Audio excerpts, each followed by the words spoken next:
अच्छा, हम अपनी चिंता कैसे दे सकते हैं परमेश्वर को? किसको पता ये वचन? कोई बता सकता है मुझे कि हम अपनी चिंता परमेश्वर को कैसे दे सकते हैं? पूरी दुनिया में ये तो प्रचार हो रहा है, अपनी चिंता परमेश्वर को दे दो या मुझे दे दो। परमेश्वर ने कहा हम अपनी चिंता कैसे दे सकते हैं? बताओ मुझे, कोई बता सकता है? हालेलुया। क्या कोई ये आंसर दे सकता है मुझे कि हम अपनी चिंता परमेश्वर को कैसे दे सकते हैं? जैसे अपन जय मसीह की। अपना सब कुछ उसके हाथों में दे देना, कैसे? अपना सब कुछ आत्मा में चलना। अच्छा, चलो इन्होंने तो ऐसे कहा। हाँ, ये लड़की। जय एमसी की पापा जी। जय मसीह की। ਪਾਪਾ ਜੀ ਆਪਣੇ ਹਾਲਾਤਾਂ ਨੂੰ ਭੁੱਲ ਕੇ ਪਰਮੇਸ਼ਰ ਦੇ ਵਚਨ ਤੇ ਚੱਲ ਕੇ हाँ। ਪ੍ਰਾਰਥਨਾ ਵਿੱਚ ਰਹਿ ਕੇ ਪਰਮੇਸ਼ਰ ਨੂੰ ਆਪਣਾ ਦੁੱਖ ਹਾਲਾਤ ਛੱਡ ਕੇ ਪਰਮੇਸ਼ਰ ਦੇ ਉੱਤੇ ਤੇ ਪਰਮੇਸ਼ਰ ਤੇ ਵਿਸ਼ਵਾਸ ਕਰਕੇ ਕਿ ਉਹ ਸਾਡੇ ਹਾਲਾਤਾਂ ਨੂੰ ਖਤਮ ਕਰਨ ਵਾਲੇ ਨੇ। ठीक है, ओके। चलो एक बात सीखो मुझसे, क्योंकि मैं खुदा का दास हूं। आप जानते हो जैसे एक बच्चा होता है ना, घर में बच्चा, तो उसका मम्मी पापा होता है।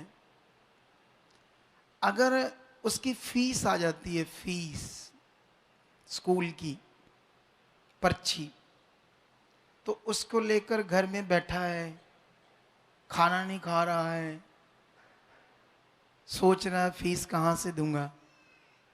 ऐसे करता है बच्चा। क्या करता है बच्चा? बैग आते ही फेंक देता है और पर्ची फड़ाता है, ये पकड़ो फीस आ गई है। क्योंकि उसको पता है देने वाले ये है, मैं नहीं हूं। इसको कहते हैं अपनी चिंता नहीं उसको। मेरी चिंता करने वाला कौन है? उसको पता मेरा बाप, मेरी मम्मी पापा है, वो है। ठीक है? ऐसे ऐसा विश्वास, ऐसा दिल, ऐसा रिश्ता तुम्हारा किसके साथ होना चाहिए? कई लोगों का होता ही नहीं ऐसा। तुम्हें ऐसे फक्र होना चाहिए, मैं किसको जानता हूं, मेरा बनाने वाला कौन है, वो कितना सर्वशक्तिमान है, वो कितना पावरफुल है। आमेन, हालेलुया। आपको समझ आ रही मेरी बात? हाँ, तो ये बात मैं कर रहा था कि वो बच्चे को, वो बच्चा है, ज्यादा कुछ नहीं जानता, ठीक है, लेकिन वो ये जानता है अच्छे से कि मेरा सब कुछ इन्होंने करना है, ये है मेरे मम्मी पापा। हर चीज के लिए वो किसको बोलेगा? पेन चाहिए, कॉपी चाहिए, कुछ भी चाहिए, हाँ दो दो, हक से, अधिकार से बोलेगा। लेकिन हम लोग ना ऐसा वाला रिश्ता परमेश्वर पिता से नहीं रखते। हम ऐसे रिश्ता रखते हैं जैसे वो कोई और है, हम कोई और हैं। है ना? हमें सिखाया भी इस दुनिया में ऐसे ही है। संसार ने, दुनिया ने, बाबाओं ने ऐसा सिखा दिया ना हमें कि हम उससे परमेश्वर को ऐसा समझते हैं वो दूर है। क्या है वो? लेकिन ऐसा नहीं है। आपने उसको धन्यवाद देना, वो है, वो मेरा पिता है, वो मेरे लिए कर चुका है। अपने माइंड को सेट करना है, अपने विश्वास को सेट करना है, अपने दिल को सेट करना है, उसके साथ क्लैरिटी लेनी है अपने अंदर के वो कौन है जिसने सृष्टि रची है। क्लैरिटी, अगर ये क्लैरिटी तुम्हारे जीवन में आती गई तो समझ लेना फिर तुम उसकी संतान हो। ठीक है? तब तक तुम उसकी संतान नहीं हो लेकिन आत्मिक रूप में नहीं हो जब तक तुम उससे वो रिश्ता नहीं रखते जो हमारा परमेश्वर के साथ है। ठीक है? हमारा जो रिश्ता है परमेश्वर के साथ, उसको हमने प्रैक्टिकली जीना है, प्रैक्टिकली। ठीक है? क्योंकि बहुत सारे लोगों को परमेश्वर का वचन अच्छे से नहीं पता, परमेश्वर का राज्य अच्छे से नहीं पता, अनाथ कई बातों में सोचते क्या होगा, कैसे होगा। सुनो, मैं आप लोगों को बताना चाहता हूं एक बड़ा विषय, वो है हमारा रिश्ता।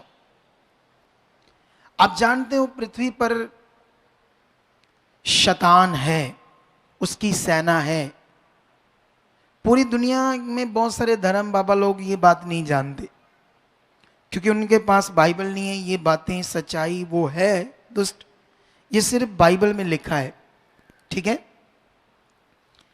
लेकिन जब शैतान यीशु को गुमराह करने के लिए आया था, तो जानते हैं यीशु को गुमराह करने के लिए उसने क्या क्या किया।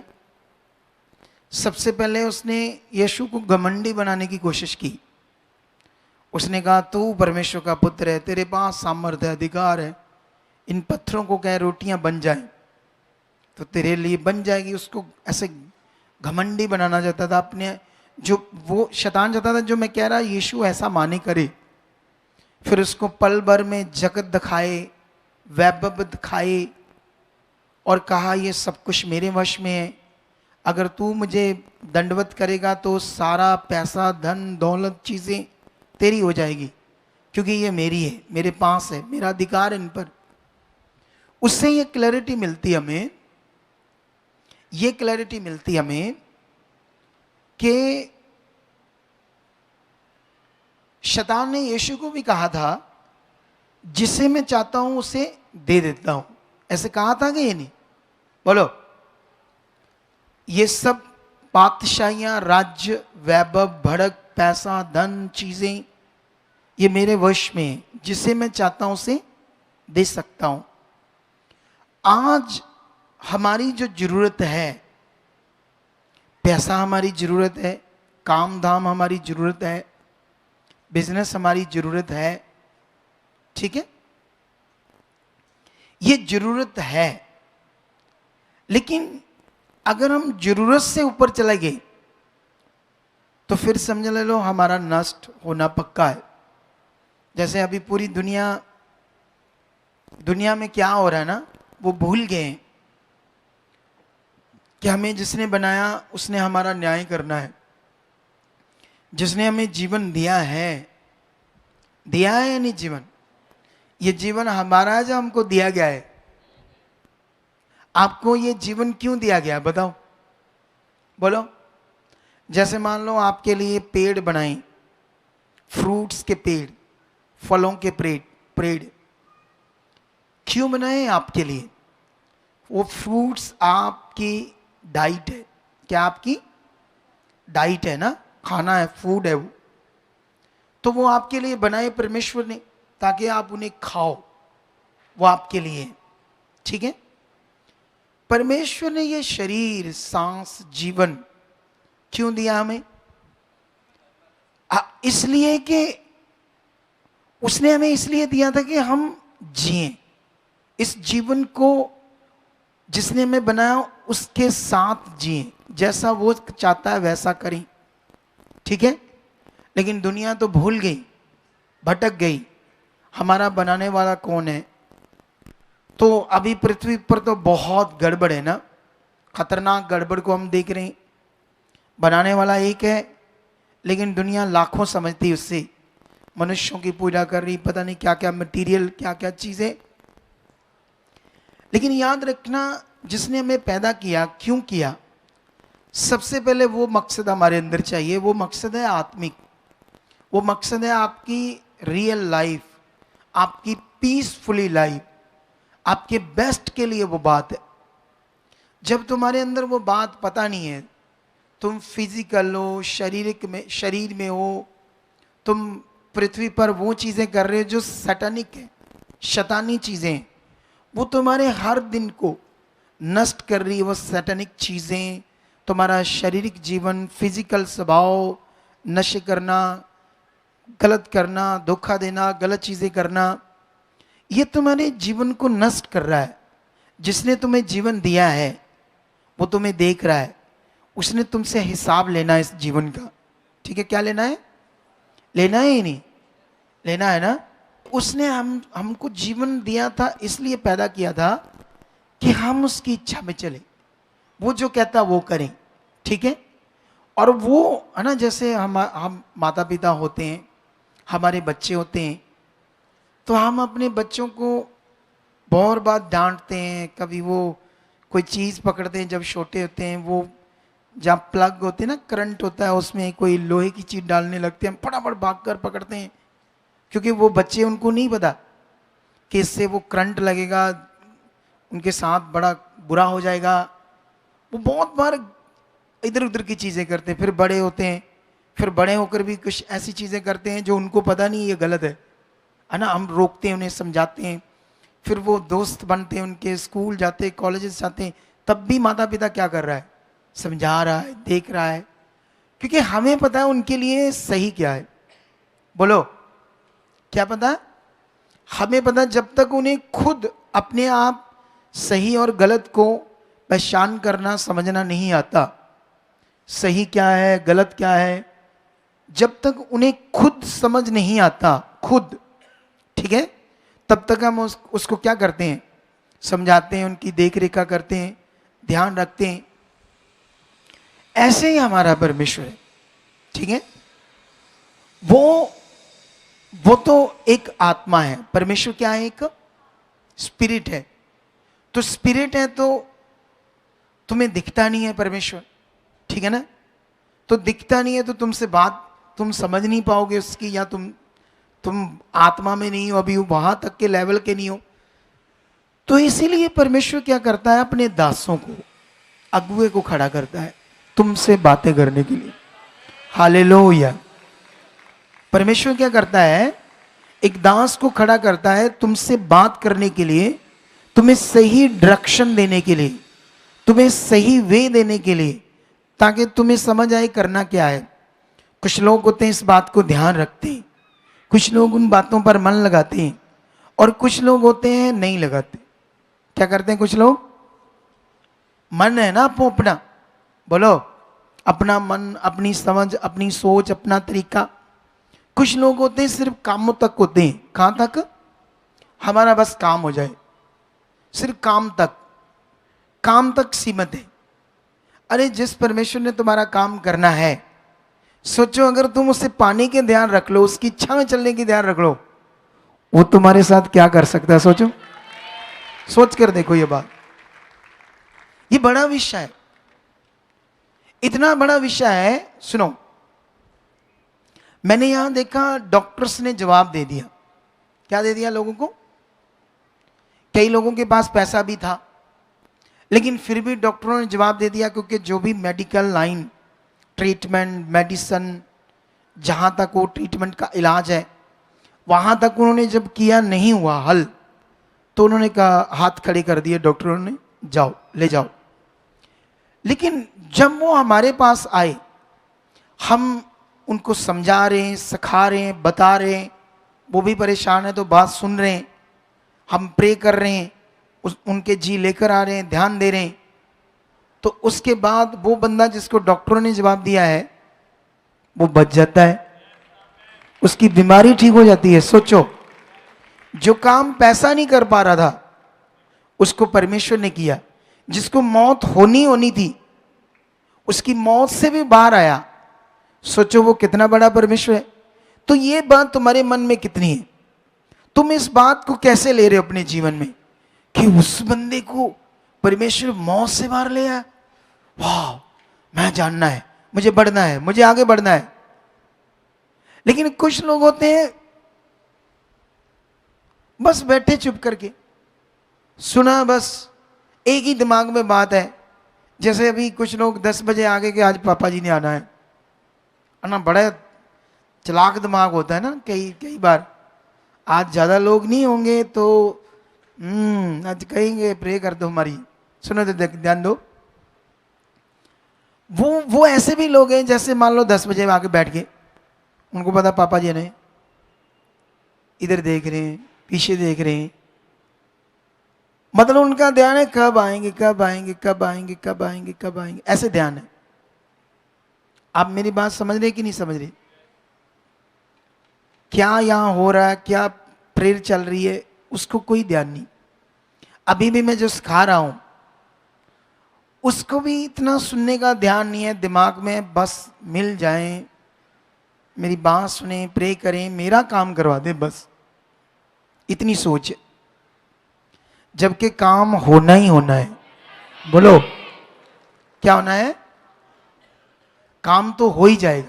मैं तुम्हें बताना चाहता हूं परमेश्वर का लॉ, कौन सी चीज? परमेश्वर का लॉ, जैसे पासपोर्ट बनाने का लॉ, आधार कार्ड बनाने का लॉ, है ना? चलो मुझे ये बताओ, जैसे मान लो हमारे गांव में एक डिपू है, तो तुम्हें 3 दिन में आधार कार्ड चाहिए। कितने दिन में? 3 दिन में। तो तुम उसको जितने मर्जी पैसे ले ले, चाहे 10, 15, 20 हजार ले ले, मुझे 3 दिन में बना दे। बना देगा? आप बताओ, बना देगा? डिपू वाला 20,000 दे दो, फिर बना देगा? इसको नहीं पता, बना देगा कि नहीं? पैसे लेके बना दे। तुम्हें पता है? आप बताओ, पैसे लेकर बना देगा डिपू वाला 3 दिन में? पैसा जो है हो ਜਾਂਦਾ ਜੇ ਵਾਦਾ ਘਟਾ ਬਣਾ ਹੈਂ? ਬਣਾ ਵੀ ਦਿੰਦੇ ਨਹੀਂ ਦਿੰਦੇ है ਬਣਾ ਵੀ ਦਿੰਦੇ ਆ बना भी देंगे 3 दिन में। ਹਾਂ आप बताओ, नहीं पता नहीं आपको? अच्छा ठीक है, सुनो अभी ध्यान दो। यहां एक विषय था जो तुम्हें मैं समझाने की कोशिश कर रहा था। वो विषय ये था कि तुम्हें ये पता होना चाहिए कि डिपू पर कभी कोई आधार कार्ड नहीं बनता, ये कानून ही नहीं है। अरे सेंस रखो तुम लोग, क्या रखो? कभी डिपू पर कोई आधार कार्ड बनता है? आधार कार्ड बनता है आधार कार्ड ऑफिस, जहां वो बनता है, ये लॉ है, दूसरी जगह नहीं बनता। आई सेंस समझने में कि नहीं आई? बोलो, आई ना? एक लॉ है, एक कानून है कि कहां बनना, कैसे बनना, क्या प्रोसेस है, उसी हिसाब से बनना है, कोई दूसरा तरीका नहीं है। इसी तरह खुदा जिसने दुनिया रची है, उसके स्पिरिचुअल लॉ है, कानून है, जो तुम्हें समझने हैं। उसके आत्मिक कानून क्या है, तुम उसे मानोगे तो बेस्ट जीवन। हालेलुया। क्या जीवन तुम्हारा? अब समझना किसने उसको? तुम्हें। तो बहुत सारे लोग कहते, हाँ जी ठीक करो, सानू कृपा करो, साड़ी ते भला कर दो साडा। हाँ जी तुम एक जी संडे आए ही? नहीं संडे ते आपां गए ही किते, काम बड़े सी सानू। आप फॉलो कर रहे मेरी बात? ते उस तो पिछले संडे उदों भी साढ़े ना एक ऐ हो गया सी, ते उदों उस तो पिछले उदों भी साढ़ा ना। कमाल है आपकी। आप सोचने वाली बात है ना, इंसान के बारे में सोचो। अरे मैं कल एक उदाहरण दे रहा था, वो उदाहरण थी कि अगर तुमने फॉरेन जाना है, बड़ी country, England, America, Australia, New Zealand, ऐसी कंट्री में, और तुम अब तैयारी में हो वीज़ा लेना अपनी, या आपकी गवर्नमेंट जॉब लगने वाली है। अच्छा, आपको कहीं शादी आ गई, कुछ काम आ गई, रिश्तेदारी आ गई, ये वो, तुम जाओगे उधर? छोड़ दोगी? क्यों? क्योंकि तुम्हारे दिमाग में क्या है, मेरा वीज़ा के लिए मुझे सबसे पहले अपना देखना है। कोई बात नहीं। अरे तुम्हारे दिमाग में फॉरेन में जाना, बड़े देश का वीज़ा लेना एक बड़ा महत्व है, एक इंपॉर्टेंस बात है, एक बड़ा प्रॉफिट का विषय है, लाभ का विषय है। अच्छा मुझे ये बताओ, ठीक है फॉरेन जाना, ये करना, बिजनेस करना, जॉब करना, ठीक है, जिंदगी लिए तो है ये चीजें, लेकिन क्या तुम्हें वो चीजें तुम्हें बचा सकती है एक्सीडेंट से, मौत से? बोलो, तुम्हारा पैसा तुम्हें बचा सकता है? नहीं बचा सकता ना। तो फिर तुम किन चीजों के पीछे भाग रहे हो जो चीजें तुम्हें बचा नहीं सकती, तुम्हें सेफ नहीं कर सकती? लेकिन तुम्हें जिससे सेफ होना है, जिससे तुम्हारा जीवन बचना है, जिससे तुम्हारी सुरक्षा आनी है, तुम्हें पैसे चाहिए, वो भी मिल जाएंगे। खुदा ये नहीं कहता मैं नहीं दूंगा, तुम्हारे मसले हल नहीं करूंगा। तुम्हें पता होना चाहिए, हीरा, एक हीरा, इतना सा हीरा, मैंने एक बार एक हीरे के बारे में न्यूज़पेपर में पढ़ा था, वो लिखा था 500 करोड़ एक हीरे के बारे में, एक पत्थर के बारे में, पत्थर ही है ना वो, कांच का, और उसका नाम था ब्लू डायमंड। मैं हैरान था, इतना सा टुकड़ा 500 करोड़ रुपए का। तो जिसने बनाया उसने एक थोड़ी बनाया यार, ऐसे लाखों हीरे बना दिए परमेश्वर ने। अरे जिसने हीरों को लाखों हीरे बनाए, जिसने, सोच कर देखो उस परमेश्वर के बारे में। तुम शरीर की सोच में बहुत छोटे हो उसके साथ। अगर तुम अपनी सोच को अच्छा कर लो, तुम अपनी सोच में उसके साथ बढ़ जाओ, तो तुम्हारी जिंदगी बेस्ट होगी, फिर बेस्ट होगी तुम्हारी जिंदगी। हालेलुया। इसके लिए है ना, जैसे एक भरोसा, एक उसको जानना, वो है, वो मेरा है, ये दिल में आना वो मेरा है, मैं उसका हूं, ये जानना। कभी कभी कुछ दूसरी जातियों से लोग आते हैं, जो जाति किसी, कोई जाति परमेश्वर ने बनाई, ये पृथ्वी पर बनी है। बोलो, ये ऊंची जाति है, ये उससे नीची है, नीची नीची, ये दूसरा है, ये शेड्यूल कास्ट, ये एसटी है, छोटी जात है। ये तो मनुष्यों की बातें, इंसानों की बातें। उसने तो सबको एक समान बनाया, सबको एक ही ऑक्सीजन से जिंदा है, एक बराबर सबको ऑक्सीजन आती है, सूरज की रोशनी एक बराबर आती है, बारिश सबके ऊपर एक समान होती है, एक ही आसमान के नीचे है, एक ही पृथ्वी के ऊपर जीते, एक ही पानी है जो हम सब पीते हैं। हालेलुया। उसने हमको एक समान बनाया, लेकिन मनुष्यों ने पता नहीं क्या क्या बनाया। ठीक है, लेकिन अब विषय क्या यहां पर, तुम्हें यह समझना है उससे।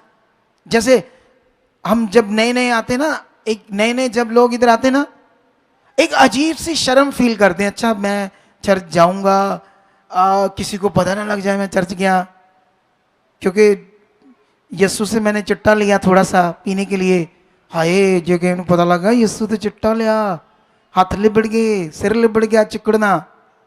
अरे क्या बात है, अजीब बातें है ना ये शारीरिक। कई लोग डरते डरते इधर आते हैं, उसको ना पता चल जाए उसका, क्यों ऐसा, क्यों ऐसा, क्यों? दुनिया का अगर धर्म के हिसाब से आओ तो सबसे बड़ा धर्म यही है। अगर दुनिया में 750 करोड़ दुनिया है तो 400 करोड़ क्रिश्चियंस हैं। इससे बड़ा धर्म कौन है? दुनिया के सबसे रिच लोग और सबसे ज्यादा एजुकेटेड और साइंटिस्ट तक वो इस धर्म में है। अगर धर्म के हिसाब से बात तो शर्म क्यों? फिर सबसे बड़ा धर्म तो फिर ये। वैसे ये धर्म नहीं है। बोलो, क्रिश्चियनिटी एक फेथ है, धर्म नहीं है। धर्म बोलते हैं स्पेसिकली जात को, ये जाति के लोग, ये जाति धर्म उसको बोलते। लेकिन क्रिश्चियनिटी कोई जाति नहीं है। बाइबल के अंदर कोई जात पात का विषय नहीं है। यहां विषय है सिर्फ एक फेथ। क्रिश्चियनिटी शब्द का अर्थ है एक फेथ, मनुष्यों का एक फेथ, एक धार्मिकता का फेथ। तुम एक धार्मिकता में आए हो, उस सर्वशक्तिमान की धार्मिकता जिसने दुनिया रची है। हालेलुया। कितने लोगों को मेरी बात समझ आ रही है? अब आपने करना क्या है यहां पर? जितना जल्दी उसको समझने में ध्यान दोगे उतनी जल्दी ज्यादा ब्लेस होंगे। मेरी बात समझ आ रही? तुम 2 साल से प्रभु में चल रहे हो,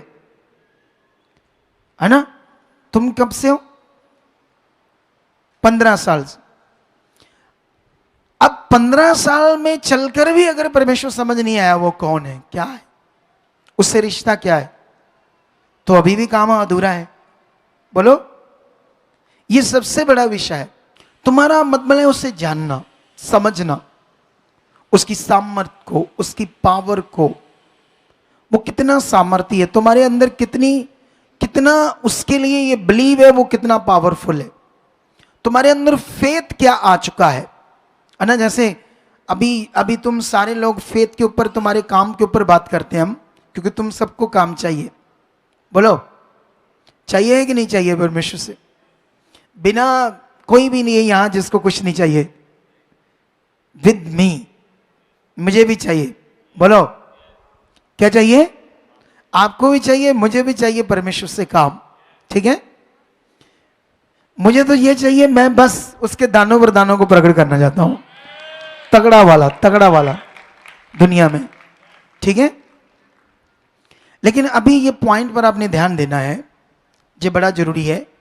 चलो हम बाइबल में चलते हैं और बाइबल के अंदर एक वचन पढ़ते हैं हम। मत्ती में जाओ, 15 का 21 मत्ती से यीशु वहां से निकलकर सूर और सैदा के प्रदेश की ओर चला गया। उस प्रदेश से एक कनानी स्त्री निकली और चिल्लाकर कहने लगी, हे प्रभु, दाऊद की संतान, मुझ पर दया कर, मेरी बेटी को दुष्ट आत्मा बहुत सता रहा है। पर उसने उसे कुछ उत्तर ना दिया।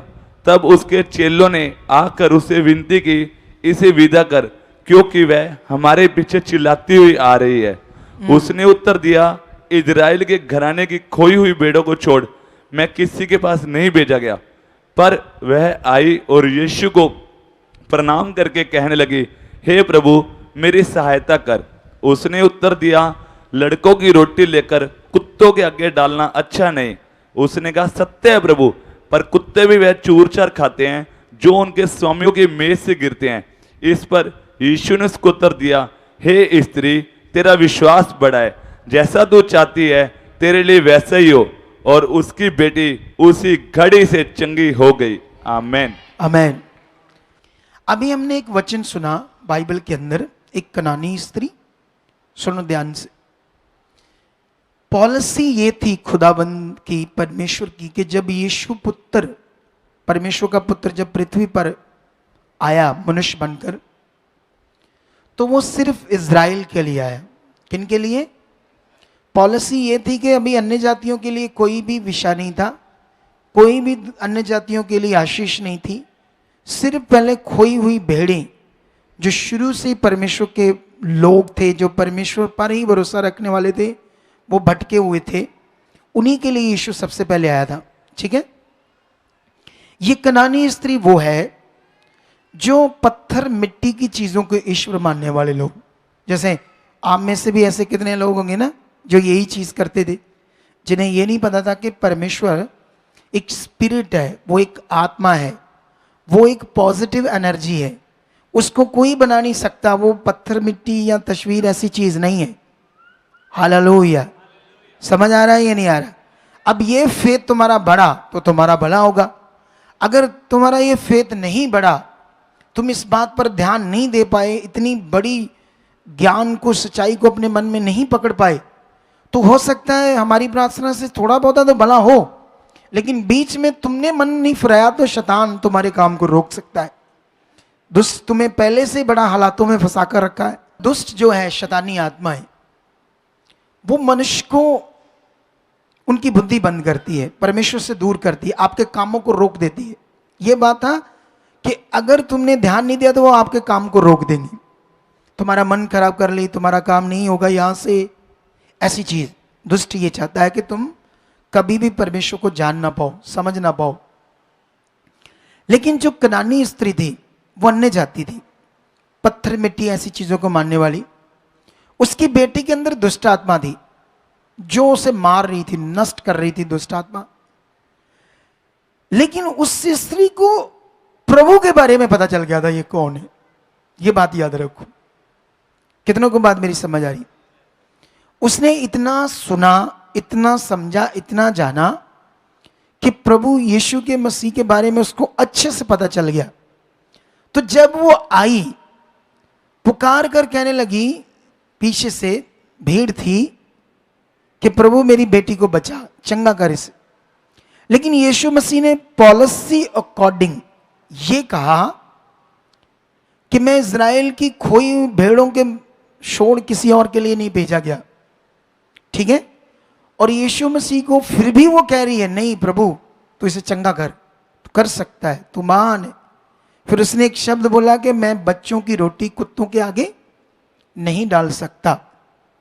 लेकिन उसके बाद जब उसने ये शब्द सुना तो उस समय के लोग, यहूदियों और अन्य जातियों के बीच में जो रिश्ता था इसी टाइप का था, इसलिए वो उसको पता था मुझे वो क्या कह रहा है। लेकिन उसने उस बात से गुस्सा नहीं किया, है ना। जैसे अभी छोटी छोटी बातों से हम लोग क्या करते ना, मान लो अभी प्रे होनी थी, प्रे नहीं हुई, गुस्सा कर लेते लोग, हुआ, मुंह बना लेते लोग। उसको जितनी बड़ी बात कह दी, वो जो जान चुकी थी कि प्रभु यीशु क्या कर सकता है। कितनी गवाहियां, कितनी टेस्टमनी, कितने काम जो उसने देख लिए थे लोगों की, उससे उसने एक पक्की निशा बना चुकी थी, एक पक्का मन बना चुकी थी वो। ठीक है। इसीलिए उसके शब्दों से भी उसने गुस्सा नहीं किया, और उसने कहा, ठीक कहते हो प्रभु आप, लेकिन कुत्ते भी तो स्वामियों की मेज पर जो खाना खाते समय चूर भूर गिरता है उससे पेट भरते हैं।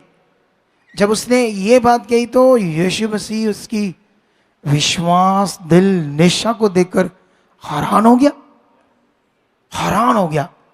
कहता, हे नारी, तेरी तो निष्ठा ही बड़ी है, तेरी चाहत बड़ी है, तो जा, तेरे विश्वास के अनुसार तेरी बेटी चंगी हो चुकी है।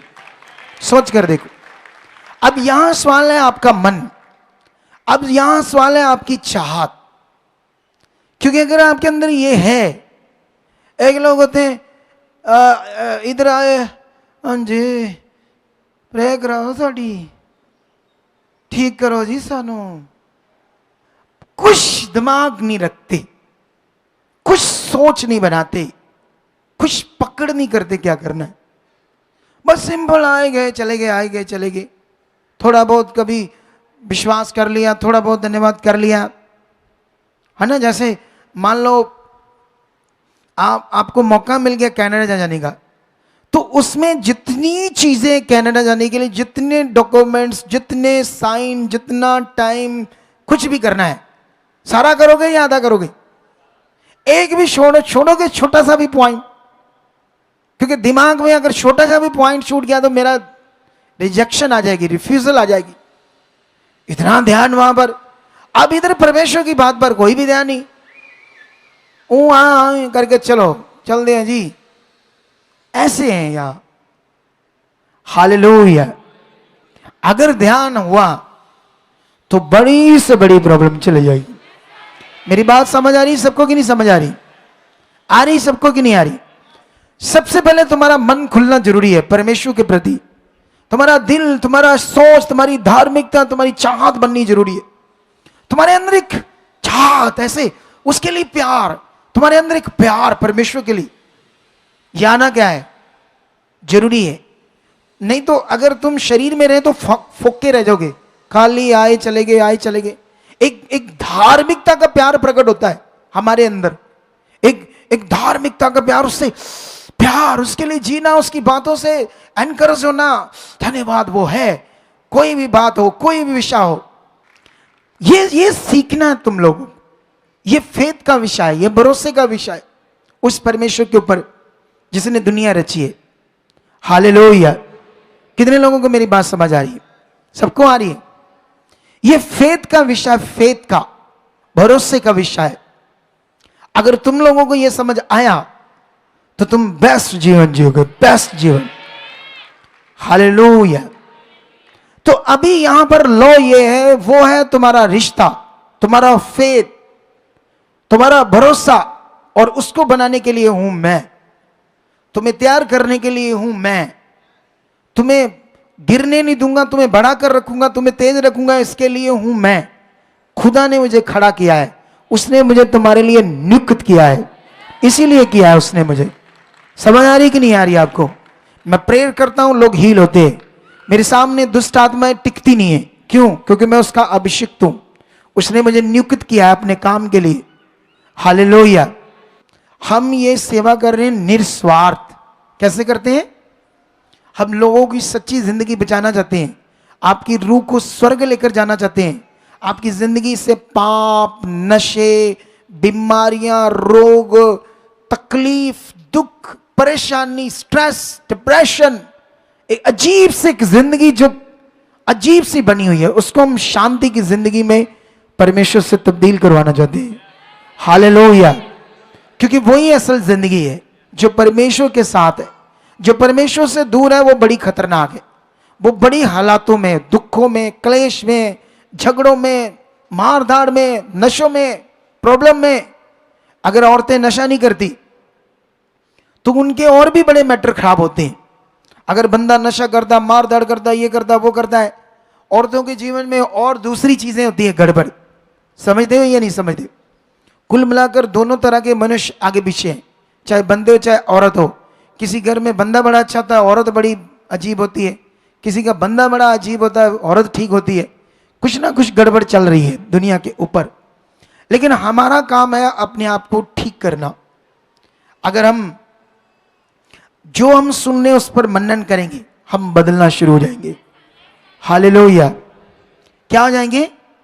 जैसे आपने मन फिराया, परमेश्वर के सामने बात रखी, पश्चाताप किया, मुझे छोड़ना है ये गंदा काम, ये नशा, ये गलत चीज, ये ठगी, ये धोखा, ये चोरी, ये बातें मुझे नहीं चाहिए। परमेश्वर, मेरी जिंदगी से आप हटा चुके हो, मुझे सही इंसान बनना है, मुझे आत्मिक बनना है, मुझे उसकी इच्छा में चलना है। जैसे जैसे हम ये मनन करेंगे, पवित्र आत्मा तुम्हारी जिंदगी में काम करेगा। तुमने देखा कैसे वो कनानी स्त्री के लिए चिंगाई नहीं थी, उनके लिए नहीं थी, इजराइलियों के लिए सिर्फ आया था यीशु। पॉलिसी जितनी थी उतना काम कर रहा था यीशु, लेकिन जब वो क्रूस, यीशु जी उठा मुर्दों के बाद, उसके बाद पॉलिसी पूरी दुनिया के लिए आ गई। किसमें आ गई? जब पहले तो सिर्फ इजराइलियों के लिए थी। हालेलुया। बाइबल में तुम बड़े बड़े मिरेकल, बड़ी बड़ी बीमारियां, बड़े बड़े हालातों से जब लोगों ने छुटकारा पाया तो उसके लिए उनका फेथ नजर आता है। क्या नजर आता है उनका? जब शद्रक, मेशक, अबेदनगो को जलते हुए भट्ठे में डाला गया तो उस समय सोचो उनका भरोसा क्या था, फेथ क्या था। उनके अंदर कोई डर नहीं था। उन्होंने राजा को कहा, राजा हम तेरे इस हुक्म की कोई परवाह नहीं करते, क्योंकि हम अपने परमेश्वर के सामने कभी भी पाप नहीं करेंगे। तेरे इस बनाए हुए पत्थर की, सोने की मूर्ति के आगे माथा दंडवत नहीं करेंगे, क्योंकि जिसने स्वर्ग और पृथ्वी बनाई है वो मनुष्य के हाथ की बनाई चीज नहीं है। लेकिन राजा कहता, डालो इनको 7 गुना तेज करो आग के भट्ठे को। लेकिन क्या वो आग का भट्ठा सामने जलता हुआ नजर आया? उन्हें डर था, क्योंकि उनका भरोसा किसके ऊपर था? तुम्हारा किसके ऊपर है? कैसा वाला? हालेलुया। मेरी बात समझ में आ रही कि नहीं आ रही? लेकिन उनको देखो, उनका फेथ चेक करो। लेकिन उनको देखो, उनका फेथ चेक करो। कल ना हमने ना यूट्यूब पर 2 बहनें हैं बद्दी से, ठीक है? वो दोनों बहनें हैं, दोनों भाइयों के घर उनकी शादी हुई है। बड़ी क्लेश, बहुत कर्जा था उनके ऊपर, करोड़ों का कर्जा। इतना कर्जा, इतनी क्लेश उनके घर में, रोज लड़ाई लड़ाई झगड़ा, तलाकों तक बातें आ गई। उनको यीशु मसीह के बारे में पता चला तो यीशु मसीह में जब वो आए तो 4 साल ना, 4 साल यीशु मसीह में जाकर भी कुछ नहीं हुआ। क्यों नहीं हुआ? क्योंकि वहां एक तो मटेरियल देते थे, तेल पानी, चीजें भी ये यूज करो, और दूसरा उसके बाद शिक्षा थी, तुम्हारे कर्म, किस्मत, वही परीक्षाएं आती है, जो भी आता है परमेश्वर की ऐसी शिक्षा थी, वही जैसे संसार की। 4 साल में भी उनका वो हल नहीं हुआ। जब वो मेरी शिक्षा सुनने लगे, अच्छा एक फॉरेन से बहन है, वो ना कहती मेरी वाइफ को, खुदा की दासी को, कहती जब मुझे पापा जी को मैंने सुना, मुझे गुस्सा आ गया इन पर। मेरी वाइफ ने पूछा क्यों? कहती ये ऐसे कह रहे थे परमेश्वर किसी से बुरा नहीं करता। वो कहती ये कैसे पास्टर है? जब परमेश्वर ही सब कुछ करता है, बुरा भी कोई करता है, मारता है वो, चोटें भी वो लगाता है, सब कुछ वो करता है, तो ये कैसे करता है? आप समझ रहे हैं मेरी बात? कहते मुझे अजीब सा लगा इनका ये सिखाना कि परमेश्वर किसी के साथ बुरा नहीं करता। वो मतलब वो उस शिक्षा में रम गई थी। जैसे आपका दिमाग सेट हो गया दुनिया में, किसी का चिराग के ऊपर सेट हो गया, किसी का किसी चीज के ऊपर दिमाग सेट हो गया, वो जो दिमाग सेट हो जाता है नेगेटिविटी वैसा ही आपकी सोच को दबा देती है, वैसे आपको बना देती है। जब आप सही चीज सुनते तो आपको अजीब लगता है। क्या लगता है? जब उन दोनों बहनों ने सुना, उन्हें भी अजीब सा लगा, ये मास्टर जी क्या समझा रहे हैं, ये क्या बता रहे हैं, मटेरियल, ये तेल पानी कुछ नहीं होता है, ये चीजें कुछ नहीं है, ये परमेश्वर परीक्षाएं नहीं लेता है। कहती शुरू में तो हमको थोड़ा सा अजीब लगा, लेकिन कुछ हमारे दिमाग में सुनते हैं क्या कहता है। फिर उन्होंने सुनना शुरू किया, उनकी बुद्धि खुल गई। आज स्वर्गीय जीवन जी रहे, स्वर्गीय दोनों बहनें। पति भी बदल गए, नशे छूट गए, बुरे काम उनके छूट गए, करोड़ों का कर्जा उतर गया। मुझे याद है जब वो अपना बीज लाते थे ना महीने का, इतना लाते थे 50,000 60,000। अरे आते थे तो पैसे इतना लाते थे वो, हर महीने में जो अपना दशमांश निकालते थे इतना निकाल कर लाते थे। कितनी बरकत आई, सारा कर्जा उतर गया। कल मैं एक बात कर रहा था कि मैं खुदा का दास हूं, तुम्हारे ऊपर अगुआ हूं, अगर तुमने मेरी आज्ञाकारी की तो तुम बड़ी बरकत वाला जीवन जियोगी, ऐसे मैंने कहा। मैंने देखा मैं सारी प्रेयर खत्म कर दी, लास्ट में ले हैंड कर रहा था, वो चंडीगढ़ उन्हें वापस आना था, वो आगे चुप करके बैठी, दोनों उठी तक नहीं, पानी तक नहीं पिया, खाना तक खाने नहीं गए। तो ऐसे बंदों को ऊंचा नहीं करेगा परमेश्वर तो क्या करेगा। इधर कुछ लोग होते हैं बैठे बैठे पता नहीं 3 बार सुसु आ जाता उन्हें, चल फिर आए फिर बैठ गए, पता नहीं क्या होता है इनको है। मतलब ये पकड़ने वाला विषय है ना, क्या इधर उठ गए उधर फोन सुन। जब तुम सीख रहे हो तो फोन छोड़ दो, अभी जाकर फोन ही तो पकड़ने तुमने, और क्या करना है, अच्छा कुछ तो करना नहीं है।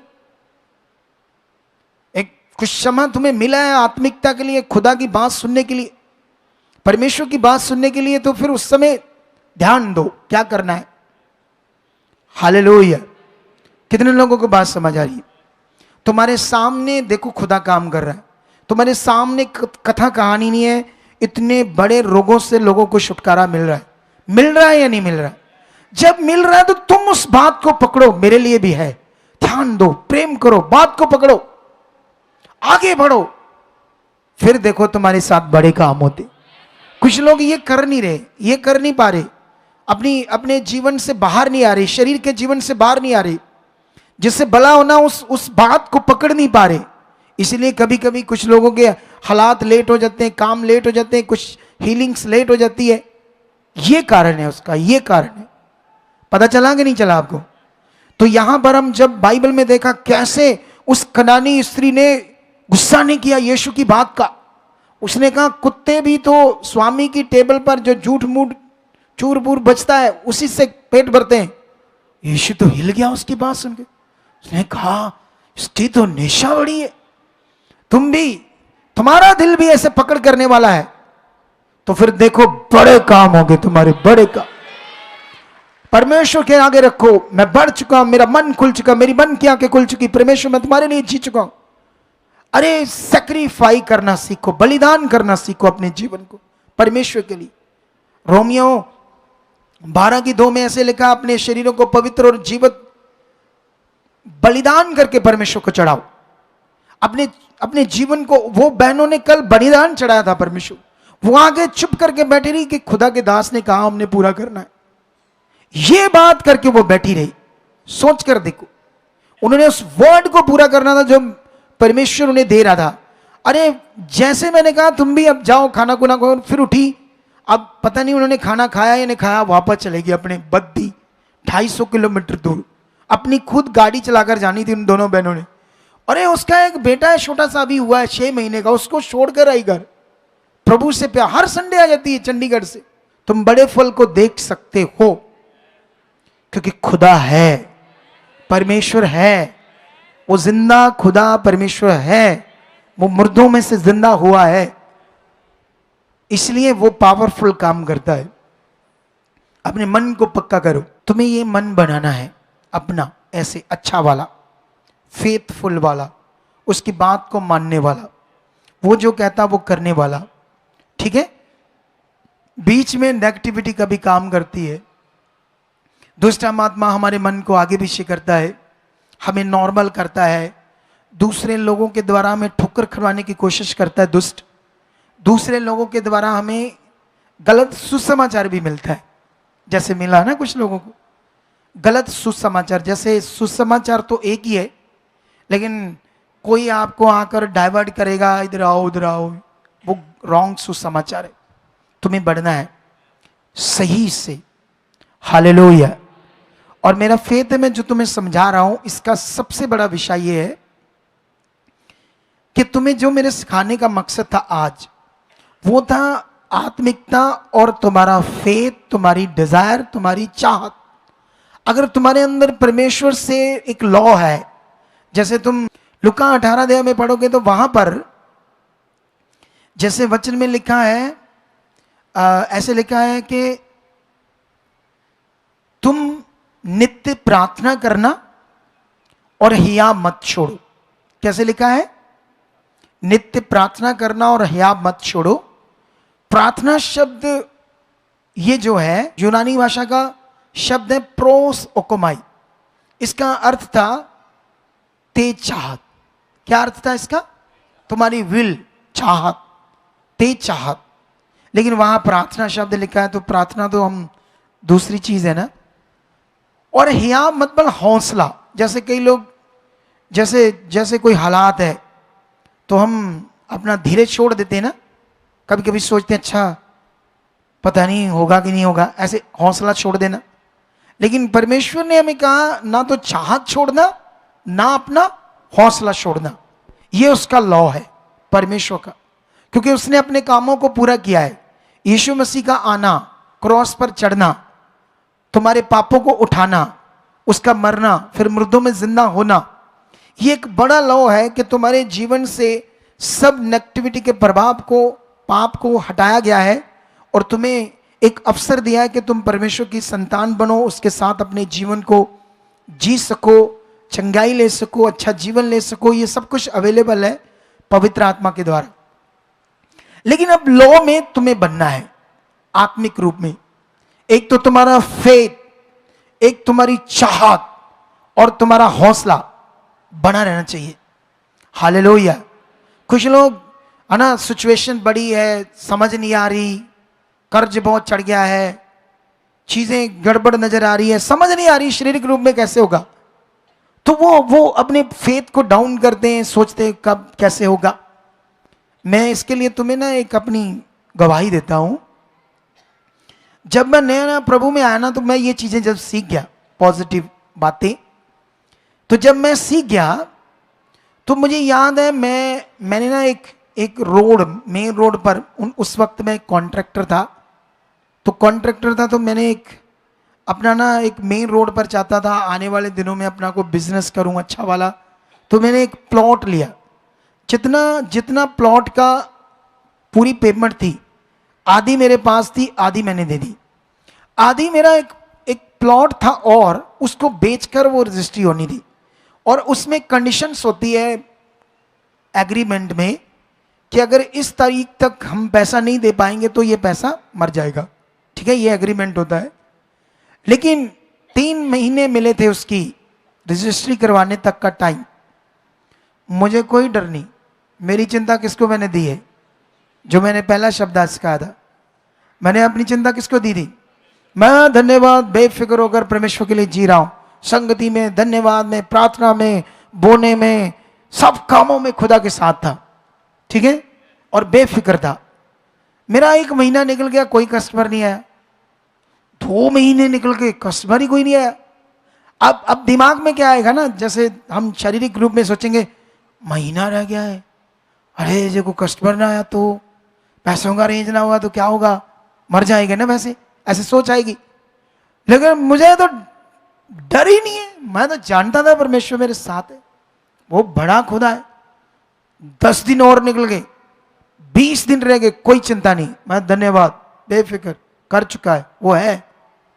15 दिन निकल गए, 15 दिन बाकी रह गए, 5 दिन और रह गए, 10 दिन रह गए, फिर भी मैं विश्वास कर रहा हूं वो है परमेश्वर।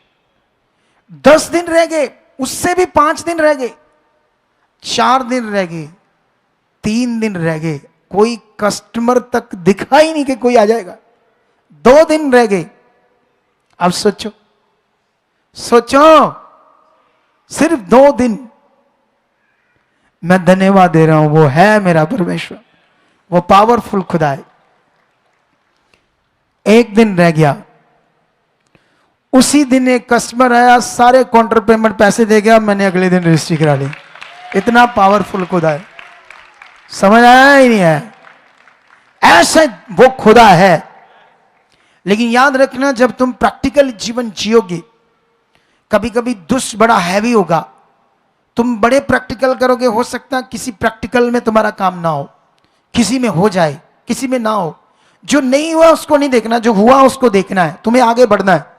फिर तुम्हें एक लेवल में ब्लेस्ड जिंदगी जियोगे, एक लेवल में ब्लेस्ड जिंदगी जियोगे। कितने लोगों को समझ आ रही मेरी बात? तुम्हें आज से अपनी चाहत को स्ट्रांग रखना है, आज से तुम्हें अपने मन को पक्का करना है, आज से। समझ आई या नहीं आई? आ गई है?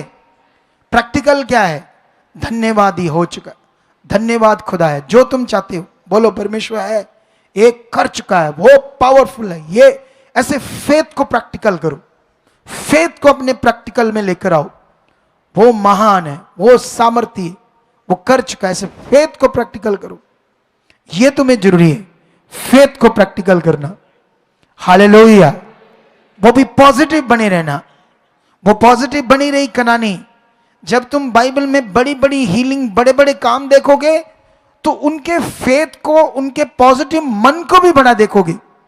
बाइबल में लिखा है कोढ़ी भीड़ में से यीशु मसीह के सामने आया। लिखा तो इतना ही है, लेकिन जब तुम सारा बाइबल पढ़ते हो, पुराना नियम पढ़ते हो, तो फिर तुम्हें समझ आएगी कि जो कोढ़ी था उसके लिए कानून क्या था। पुराना नियम में वो शहर में नहीं रह सकता था। जिनको कोढ़ दिया उनसे टच हो गया तो वो मानते थे ये भी अशुद्ध हो गया है, टच भी हो गया तो ऐसा कानून था। वो शहर से बाहर खेतों में रहते थे, वो दूर से उनका पानी रखते थे क्योंकि उनको अशुद्ध माना जाता था, कोढ़ियों को। समझ आई कि नहीं आई? अब कोढ़ी जो लोगों को कोढ़ दिया उनके बीच से निकलकर यीशु के सामने आना आसान काम था। सोचो उसका फेथ क्या था। सच्चाई ये कहती है कि लोगों ने उसे डंडे तक मारे, पत्थर तक मारे कि हमें टच ना कर जाए, कहीं हम अशुद्ध ना हो जाए। वो लोगों के डंडे खाकर, पत्थर खा के भी यीशु मसीह के सामने खड़ा हो गया। सोचो उसका फेथ, सोचो उसकी चाहत, सोचो उसका पॉजिटिव मन। आज तो इधर छोटी छोटी बातों में चल नहीं चल कुड़ी, हमारे यहां करना थे चर्चा ना काटा सन, उथे चल जाएंगे घड़ी गल है। ऐसे दिमाग है आजकल। क्यों कुड़ी? इधर ही है ना, एक मिनट में। अरे ऐसे मन, अरे प्रभु तो एक ही है ना परमेश्वर, तो दूसरे चर्च में जाकर क्या हो जाएगा? कुछ नहीं होगा। अच्छा वो पास्टर की अपनी शक्ति है, मन तो फिर तुम्हारा तैयार करना पड़ेगा, उसको तुम्हें तैयार करना पड़ेगा। तू तैयार हुआ तो तुम्हारा बड़ा होगा। तो वो जहां आए वहीं अपने आप को मारो, वहीं अपनी शरीर की देह को किरानो मारो। अगर तुम्हें परमेश्वर यहां लेकर आया तो उसका कारण वो अब तुम्हें सही चीज देना चाहता है, यहां से तुम्हें यहां से वो तैयार करना चाहता है।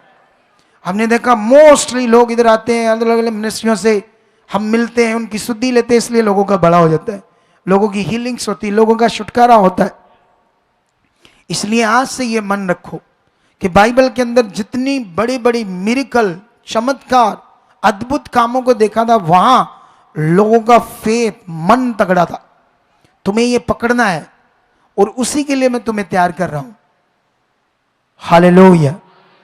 समझ आई कि नहीं आई? तैयार हो?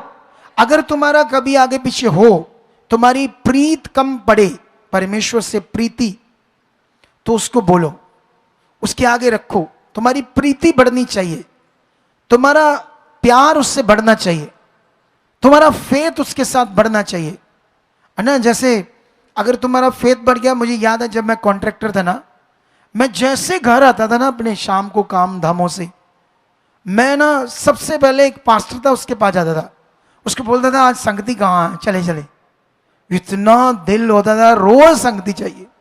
सोचो मैं अपना ठेकेदारी कर कर रात शाम को घर आना। आज तो लोग फ्री भी है तो आते फोन पकड़ते हैं, चलो चलो चलो चलो, कोई मन नहीं, कोई दिल नहीं, कोई संगति नहीं सुनना, कोई प्रेम नहीं, कोई वचनों की प्यास नहीं, शरीर का जीवन है। लेकिन मैं ऐसा था, मैं अपना वो पास्ट तुम्हें बता रहा हूं। जब मैं बिलीवर था, मैं रोज चाहता था कोई ना कोई संगति, मुझे मजा आता था, आनंद आता था जाकर वहां संगति में। हालेलुया। क्या ये दिल तुम्हारे अंदर काम कर रहा है? क्या तुम्हारे अंदर ये मन आ चुका है? कितनों के अंदर आ चुका है और कितनों के अंदर नहीं आया? अच्छा, सारे के अंदर आ गया है। सो मेरे वचन देने का मतलब पूरा हुआ। मतलब ये था खुदा कौन है, सच्चाई क्या है, फेथ क्या है, रिश्ता क्या है, शारीरिक जीवन क्या है, ये सारे पॉइंट मैंने बता दिए, मैं अभी इससे ज़्यादा नहीं जाना चाहता, क्योंकि मैं चाहता हूँ इसी पर तुम्हारा ध्यान बना रहे, इसी पर तुम्हारी सोच बनी रहे, इन्हीं बातों को तुम पकड़ कर रखो और अपनी चाहत को आज से तेज करो। क्या करो? आज से अपनी चाहत को तेज करो। तो तैयार हो थर्सडे की कैंडल मार्च मीटिंग के लिए? आना है, अपने लोगों को भी लेकर आना है, ठीक है?